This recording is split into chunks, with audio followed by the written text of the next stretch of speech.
আসসালামু আলাইকুম ওয়া রাহমাতুল্লাহি ওয়া বারাকাতুহু। আমাদের ফার্মি মুরগির খামারে আপনাদের সবাইকে স্বাগতম। আজকে আমাদের ফার্মি মুরগির খামারের ভিতরের অংশগুলি পরিষ্কার করব। পুরাতন গরুগুলি উঠে নতুন গরুগুলি আমরা ছিটিয়ে দেব। সেজন্য খাবারের পটগুলো আমরা বাইরে থুয়ে দিয়েছি। আমি আর ভাই আমরা দুজনেই কাজ শুরু করে দিয়েছি। আমরা নিয়মিত এক সপ্তাহ পর পর আমরা কাজগুলি করে থাকি, কিন্তু আমরা রোজা থাকা অবস্থায় আমরা সেজন্য কাজগুলো করতে পারি নাই। সেজন্য অনেক দুর্গন্ধ হয়ে গেছিল। যাই হোক, সেজন্য দুর্গন্ধ থাকা যাচ্ছিল না, সেজন্য আমরা মনে করলাম কষ্ট যাই হোক না কেন দুর্গন্ধ অবস্থায় থাকা যাবে না, অনেক মুরগির রোগবালা হতে পারে। সেজন্য আমরা মুরগি ঘর পরিষ্কার করার জন্য কাজে লেগে গেছি।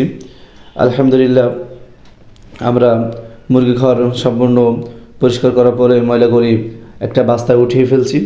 উঠিয়ে ফেলার পরে আমরা এই বাস্তার ময়লাগুলি আমরা ছাদের উপরে শুকাতে দেব।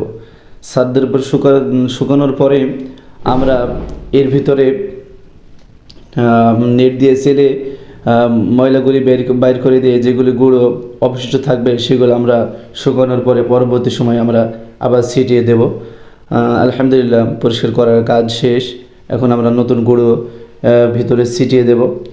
নতুন গুঁড়ো ভিতরে ছিটিয়ে দেওয়ার পরে আমরা আমাদের খাবারের জায়গাগুলিও দিয়ে দেব। আগে আমরা নতুন গুঁড়োগুলি ছিটিয়ে দেওয়ার পরে খাবারের পটগুলি দিয়ে দেব। আমাদের গুঁড়ো ছিটানোর কাজ প্রায় শেষ। আলহামদুলিল্লাহ, গুঁড়ো ছিটানোর পরে মুরগিগুলি অনেক ছোটো করেছে। আমাদের খামারের কাজ আজকের মতন এখানেই শেষ। আমাদের জন্য দোয়া করবেন। আমরা যে নতুন উদ্যোগ নিয়েছি এই উদ্যোগের জন্য আমরা সফলতা লাভ করতে পারি। আপনাদের কাছে দোয়া ও ভালোবাসা চাই। সবাই আমাদের জন্য দোয়া করবেন। আসসালামু আলাইকুম ওয়া রাহমাতুল্লাহি ওয়া বারাকাতুহু।